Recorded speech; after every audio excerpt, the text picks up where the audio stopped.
as live, and then we'll go into a 10:30 tonight. If we're all ready at the back, we'll kick off with Alex from the BBC. Hi, Mikel. Hello. Big win against your rivals at the weekend, and Jurien said you can still feel the energy around the place after that win. Can you still feel it? Yes, I do, and we have to make sure that we carry that energy tomorrow again to the stadium, to each individual, and I will play with the same again: dominance, aggression, efficiency against that top side. Gabriel Martinelli and Noni Madueke were back on the bench. Are they in contention to start tomorrow? Are they still available, and are we going to expect any new players back from injury in the squad? Yeah, they are, and we're going to have a meeting now to decide as well on Martin. He was very close for the previous game, so we are hopeful that tomorrow he can be in the squad as well. Victor Gyökeres and Kai Havertz weren't out at training today. How are they progressing in the rehab? Really good, both of them. So in the next few days, again, I think they're going to have a repeated scan to see how everything is and where we can push them or not for the weekend or the following game. This is the second big game in this week, the one you said you prepared for. How are you going to approach this game against Bayern Munich? Will there be squad changes, or you could look to take momentum from that win against Spurs into this match? With the same intention to win it, we made a really good preparation again, a really short one, but I think very efficient as well. We know the importance of the match. We are in a really strong position. We want to maintain that for sure, and we know that we have a beautiful and very demanding game ahead of us. Bayern Munich first v second in the league phase of the Champions League. So much attacking talent in their side as well, players like Harry Kane and Mikel Arteta. Are you looking forward to the challenge? For sure, and this is the kind of game in the competition that we want to face, and we've been very consistent in both competition, as you mentioned. They've been as well, and tomorrow is a great test for us to see where we are. Garmish, Sky. Hey, Mikel. Hi. Just reflecting again on Sunday and that atmosphere. I know you're talking about connection and synergy quite often in your reign here. Is that the best you've experienced, that 90 minutes before and after the role? It has to be one of the best for sure, and the atmosphere and the energy was created as well just before the game. I think it was excellent, and it makes such a difference. The players were talking about it. I hope our supporters realize what they bring, the joy, the confidence, the energy to the players, and we have to maintain and improve that constantly because it's a massive superpower that we have. During this season, on a number of occasions, the question that's been asked towards you is about set pieces. So in the spirit of fairness, all 4 of your goals were from open play on Sunday. Did you allow yourself a little smile, maybe just as you're about to do now? For me, same value. For me, it doesn't change. Everything is part of the game, and in relation to the opposition, you play, how they defend, and the options that we have to be very efficient in all departments. I'm upset that we didn't score on a set piece because I want to score on a set piece as well. I'm upset that we conceded a goal. So yeah, it's been at our best in everything that we do. That's the aim. A lot of clubs around Europe will probably view Arsenal as the toughest challenge in European football just now. When you look at Bayern Munich, in the context of your season so far, is this the biggest challenge so far?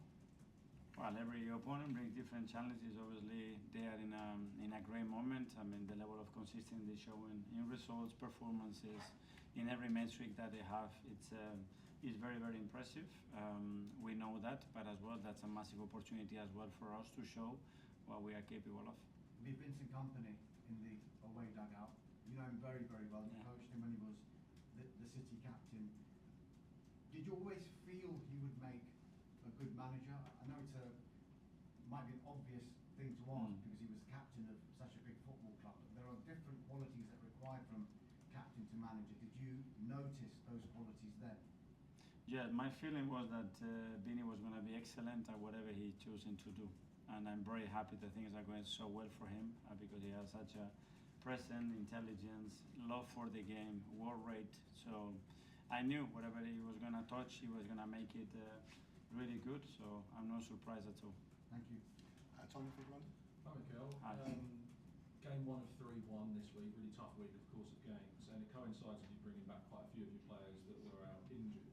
Could you just talk about the extra challenge when you're reintegrating players in a week where the challenge is so high, the level is so high? especially because they've been out for a long period of time, 6, 7, 8 weeks, and that's quite a long time. But to be fair, when I see them training today as well and how willing they are, all of them, to play a part, to start ideally if they can, it's great. So they seem to be in a good place. We have to manage that because we have a very demanding week and opponents, but the other day we managed to bring Noni in, which is great to see, and the rest are ready. What is that challenge like when players are so keen to come back from injury and there's that real energy that they want to get back onto that pitch, and how do you kind of temper and calm them to say, you know, we know what's right for you and we need to introduce you in the right way? Well, we have to look at the individuals, obviously, and make sure that they are ready if it's to start a game like this, and the second one as well, for how long they can play. We need to be very mindful as well how many of those players we put on the pitch, because most of them, they're not going to be able to finish 90 minutes. So we need to be conscious about the subs that we need to use, how we're going to use it, the windows that we have, in order to be very efficient with our decision making throughout the game, and we will plan in regards to that. Simon, Evening Standard. Mikel, you're going to have some big selection decisions now when you get these players back. The example being, obviously, Odegaard literally just scored a hat-trick in the position that Martin normally plays.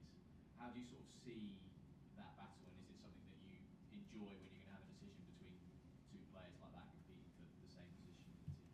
I do, because the priority is for the team to be as efficient as possible and to win football matches. As priority number one, and then we have to deal with those situations.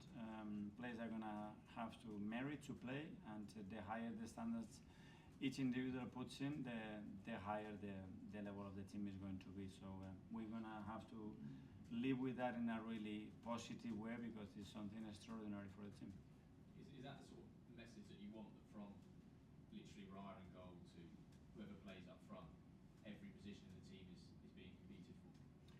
It is, and it has to be, and thanks God that we have improved the depth of the squad and the quality comparing to previous years as well, because it's going to be more needed than ever. Football this season comparing to last season is already different. 2 seasons ago is a different league, and we need to be conscious of that. Like the other teams, the other squads in the league are built in the same way, nothing different. Harry Bibbs, ready? Hi, Mikel. Can I just ask you about Gabriel Heinze? Obviously, he's joined your staff, and from the outside looking in, he looks extremely passionate.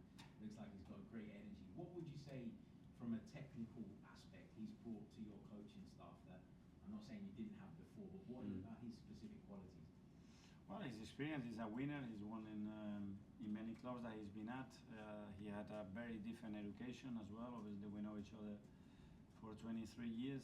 I'm very close of that. That brings something extra. But that level of passion, Guy probably shows us in a way, but Albert shows it in a different way, or Molly, or Nico, or Iñaki, and everybody that is around. So it's great, because at the end, what I'm really happy is that we complement each other really well, and everybody brings a different insight, different character, different personality to the table, and that makes us a much better team. It makes me a much better coach as well, which is the intention, to have the best resources to give to the players. And it's great to see Gabriel Jesus back on the training pitch. We've all seen the videos online of him sort of putting the ball in the back of the net. Is there any idea when you think he'll be ready to be a part of the squad just yet? Yeah, he's quite close, to be fair, and it's earlier than we expected. In the next few days, he's going to have another step to make with a game that we're going to organize for him, and after that, he's just going to be knocking on the door, because this is Gabi, and we knew that was happening. Daniel Benches. Hi, Mikel. How good must it feel to use a star player in Gabriel, and then have Kompany come in and not miss a beat in the biggest derby of the season? Yeah, well, big credit to Piero, because that's a massive challenge. To have your Premier League debut starting against your biggest rivals in a really special day, against top players up front, to replace Gabi. It's not easy at all. He did it in a really convincing way. That's his personality. I said before, he's a warrior. He's somebody that faces any challenge, and he's certainly that on Sunday. And we'll go to Davide from Gazzetta dello Sport. Hi, Mikel. Hi. Do you think Arsenal is ready to be considered one of the elite European team, or you need to make a step like beating an already established elite European team like Bayern Munich? I don't know. If you talk about performances and consistency, hopefully yes. but to consider that in terms of the trophies at that level, I mean, we have never won the Champions League in our history, and Bayern Munich, six, that's why, six. Thanks for your support. So we are not there. We compare with Real Madrid at a different universe. So we're gonna get there. Okay, and finally in the As Live, we'll go to a question here from South Africa.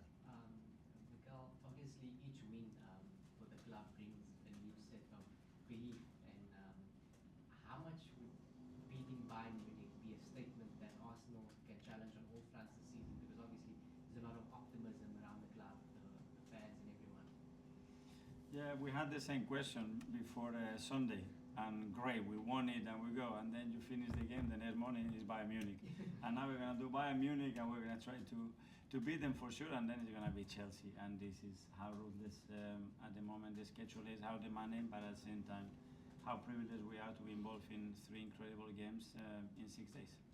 Okay, that finishes As Live. We'll go to 10:30 to